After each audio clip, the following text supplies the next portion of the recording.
दोस्तों, हर व्यक्ति जीवन में यंग दिखना चाहता है, परफेक्ट दिखना चाहता है।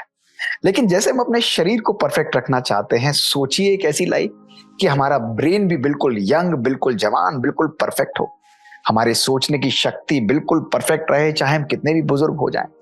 सोचिए दोस्तों, अपने मन में ऐसी स्थिति कि अगर हम बार बार भूल रहे हैं तो हमको चिंता सताएगी। अगर बार बार हमको बातें ध्यान नहीं रहती तो हमको चिंता सताएगी। क्या ऐसा कोई जादुई मंत्र है जिसके द्वारा हम अपने ब्रेन को भी उतना ही यंग रख सकते हैं?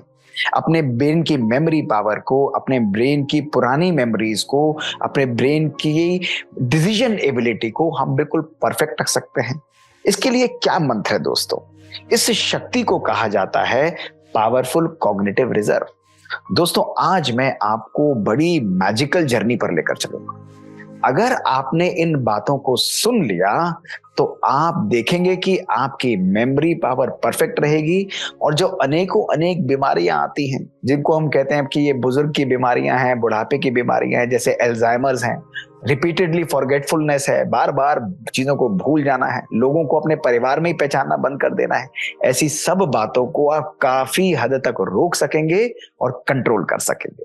दोस्तों, आपको इस यात्रा के बारे में बताता हूं। आज से करीब 30-40 साल पहले एक नन्स स्टडी हुई थी। दोस्तों, इस नन स्टडी में 678 नन्स को लिया गया। उनको रेगुलरली 2 डेकेड्स तक फॉलो किया गया और बाद में जब उनकी डेथ हुई, उनके ब्रेन का एमआरआई किया गया, उनके ब्रेन को एनालाइज किया गया। दोस्तों, जब उनके ब्रेन को फर्दर देखा गया तो उसमें देखा कि उनके ब्रेन के अंदर इतने सिग्निफिकेंट डैमेजेस थे कि प्रैक्टिकल लाइफ में उनके अंदर भूलने की बीमारी, जिसको हम डिमेंशिया कहते हैं, उनके अंदर अल्जाइमर्स की बीमारी जरूर होनी चाहिए थी। लेकिन जब उनकी प्रैक्टिकल लाइफ को इंस्पेक्ट किया गया तो देखा गया ऐसा कोई भी सिम्टम उनके अंदर था ही नहीं, उनमें से काफी लोगों के अंदर। तो लोग हैरान हो गए कि जहां ब्रेन तो इतना पुअर हो चुका है, वो एनाटॉमिकली यानी स्ट्रक्चरली इतना खराब हो चुका है, ऐसे कैसे पॉसिबल है कि वो बीमारी जो है बाहर मैनिफेस्ट नहीं कर रही? यहां लोगों का दिमाग चलना चालू, यहां लोगों ने उसकी साइंस के अंदर जाना आरंभ किया। दोस्तों, फिर क्या पाया कि हमारा ब्रेन जो है वो मल्टीपल कनेक्शंस के थ्रू काम करता है। जैसे वायर होती है ना घर में, उसी प्रकार हमारा ब्रेन भी इलेक्ट्रिकल वायरिंग के थ्रू काम करता है। और 2 वायर्स के बीच में जो कनेक्शन होता है उसको साइनेप्स कहते हैं, यानी जोड़ कहते हैं। वहां पर दोस्तों एक केमिकल होता है, वो केमिकल हमारी इंफॉर्मेशन को, मेमोरी को, हमारी डिसीजंस को एक न्यूरॉन से दूसरे न्यूरॉन पे पास करता है। लेकिन उम्र के साथ क्या होता है कि ये जो बीच का कनेक्शन होता है, ये जो मीडिया होता है, जो ट्रांसमीटर होता है, इसमें एमाइलॉइड बीटा नाम का कुछ अलग नेगेटिव पदार्थ जमा होता जाता है। अब दोस्तों, जैसे जैसे पदार्थ जमा होता है तो क्या होगा, ये केमिकल उन दोनों कनेक्शंस के बीच में एंटेंगल्स बना देता है, इन्फ्लेमेशन कर देता है और उनको डिस्ट्रॉय करने लग जाता है। अब जैसे जैसे उम्र बढ़ती है ये केमिकल भी बढ़ता है। हमारी लाइफस्टाइल का भी इसके ऊपर बहुत इन्फ्लुएंस होता है।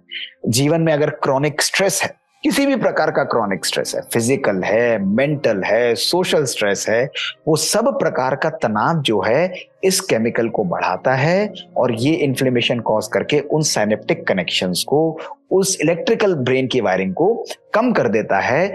और स्पेशली ब्रेन का वो एरिया जो कि मेमोरी एरिया है, जिसको हिप्पोकैम्पस कहते हैं, वो बहुत पावरफुल तरीके से इफेक्ट होता है दोस्तों। इसलिए उम्र के साथ लोगों की जो स्मरण शक्ति है, जो मेमोरी पावर है, वो कम होती जाती है। अब इन नन्स के अंदर ऐसा क्या जादू था? ये ऐसे कई लोग जिनके अंदर देखा गया कि उनके ब्रेन में तो सिग्निफिकेंट डैमेज है, लेकिन बाहर से वो बिल्कुल अलर्ट है, एक्टिव है, पावरफुल है, उनको सब कुछ याद रहता है।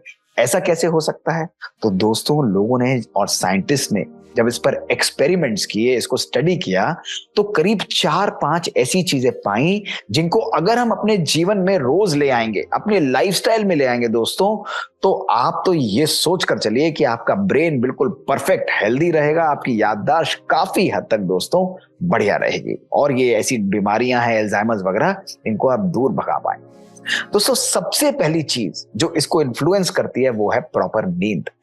अब दोस्तों, साइंटिस्ट ने ये देखा कि एक दिन भी अगर हमारी नींद प्रॉपर नहीं है, ये नींद प्रॉपर केवल ये नहीं कि हम कितने घंटे सो रहे हैं, लेकिन क्वालिटी ऑफ नींद भी बहुत इंपॉर्टेंट है, जो हमारे थॉट्स के साथ लिंक्ड है।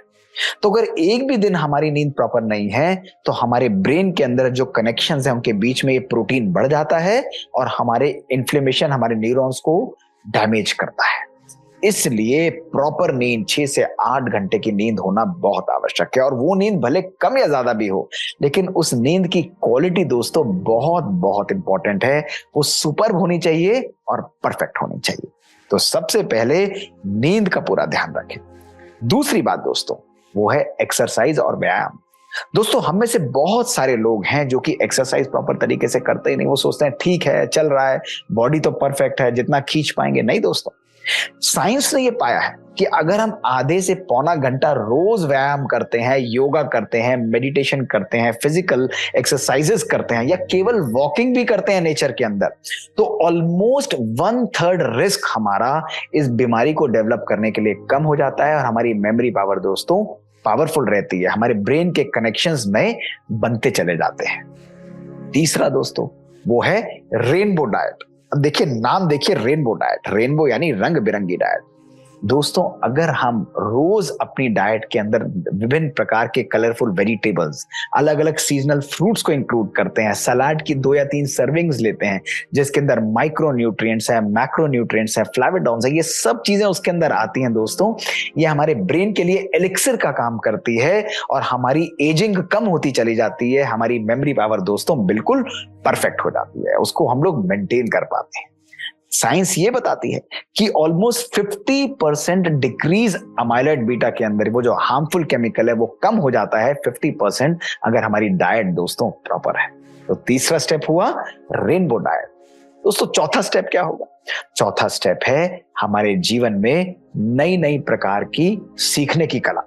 साइंस ने यह भी देखा कि जो लोग केवल एक ही काम रोज नहीं करते, कई बार हम अपने आप को एक विशियस साइकिल में ढाल लेते हैं कि भाई सवेरे उठना है, वही कॉफी मग है, वही कार्य है, उसी प्रकार से नहाना है, उसी तरीके से कपड़े पहनने हैं, उन्हीं प्रकार से अखबार को पढ़ना है, उसी प्रकार के कार्य को लगातार करते चले जाना है, और वही प्रकार की पजल्स को सॉल्व करना है, वही किताबें पढ़नी है। एक रिडंडेंट साइकिल बनती चली जाती है। तो दोस्तों अगर हम अपने आप को एक ही साइकिल में ढाल लेते हैं तो हमारा एक ही साइनेप्टिक कनेक्शन परफेक्ट होता चला जाता है। लेकिन अगर हम उसी कार्य को नए तरीके से करते हैं, उसी कार्य को नए प्रकार से करते हैं, तो नए कनेक्शंस बनते हैं ब्रेन के, हमारा बैकअप रिजर्व पावरफुल तरीके से डेवलप होता है, और हम लोग अपनी एजिंग को, अपनी मेमोरी पावर को बरकरार रख सकते हैं। दोस्तों इसलिए अपने आप को कभी भी एक रिडंडेंट साइकिल में मत डालिए। नई नई प्रकार से नई चीजों को देखना बहुत इंपॉर्टेंट है। इसको कहते हैं लर्निंग न्यू थिंग्स। नई प्रकार के, कभी घर के कार्य में हाथ बटाइए, कभी नई प्रकार की हॉबीज को डेवलप करिए, कभी कहीं नई जगह घूमने जाइए। दोस्तों अगर ऐसी चीजें हम करते हैं, लर्निंग न्यू थिंग्स, ये ऑलमोस्ट 30 to 40% उस हार्मफुल केमिकल को कम कर देता है। और दोस्तों पांचवी चीज जो बहुत इंपॉर्टेंट है वो है सोशलाइजिंग। लोगों से मिलना, परिवार में एक दूसरे के साथ बैठना, उनकी एक दूसरे के प्रति एक्सेप्टेंस को लाना, अंडरस्टैंडिंग को लाना, सोशलाइज करना, फ्रेंड्स के साथ आउटिंग्स पे जाना, ऐसी चीजें जब आप करते हैं ये हमारे ब्रेन को हेल्दी रखती हैं। और साइंस ये क्लियरली कह चुकी है कि simple and most powerful tool to have a successful and happy life is having good relations. एक दूसरे के साथ मिलकर सोशलाइज करते हुए दोस्तों रहना। और आखिरी टूल जो हमारी स्मरण शक्ति को पावरफुल तरीके से बढ़ाता है वो है मेडिटेशन और योग। दोस्तों जब हम किसी भी प्रकार की मेडिटेशन का उपयोग करते हैं वो हमारे ब्रेन के इन हार्मफुल केमिकल्स को, जो साइनेप्टिक कनेक्शंस के अराउंड होते हैं, उसको कम करता है। और 10-15 मिनट की मेडिटेशन भी हमारे ब्रेन के हेमिस्फीयर्स में सिंक्रनी लाती है और कनेक्शंस को स्ट्रॉन्ग करती है, न्यूअर कनेक्शंस बनाती है। तो दोस्तों अपनी मेमोरी पावर को रखने के लिए केवल इन 5-6 बातों को आप ध्यान में रखें, डेली यूज करें, अपने उस रिडंडेंट रूटीन से आकर नई चीजों को सीखें, नई अच्छी कलरफुल डाइट्स खाएं, नेचर के पास जाएं, लोगों के साथ इंटरेक्ट करें।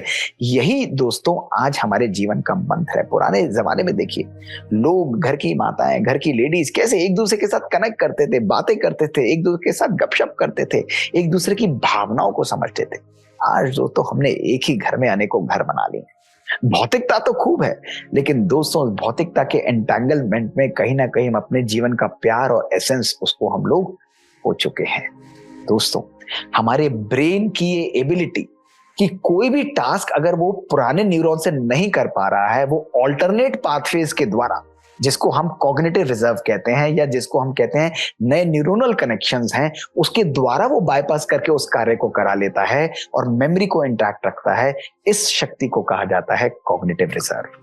तो दोस्तों, अपने कॉग्निटिव रिजर्व, अपने बचत के, ब्रेन के बचत के खाते को बढ़ाने के लिए, ब्रेन की स्मरण शक्ति को शक्तिशाली रखने के लिए इन सिंपल टिप्स का आप उपयोग करें और फिर देखें आपकी याददाश्त परफेक्ट रहेगी, आपकी हेल्थ बिल्कुल परफेक्ट रहेगी, मेमोरी पावर बिल्कुल वंडरफुल रहेगी और अल्जाइमर्स और स्ट्रोक और ऐसी बीमारियों से आप काफी हद तक अपने आप को बचा सकते हैं। तो आज से ही लग जाइए, अब शेड्यूल को मॉडिफाई करिए, अपने परिवार के अंदर सबको ये बात बताइए और एनर्जी से एक नई जिंदगी की आरंभ करिए।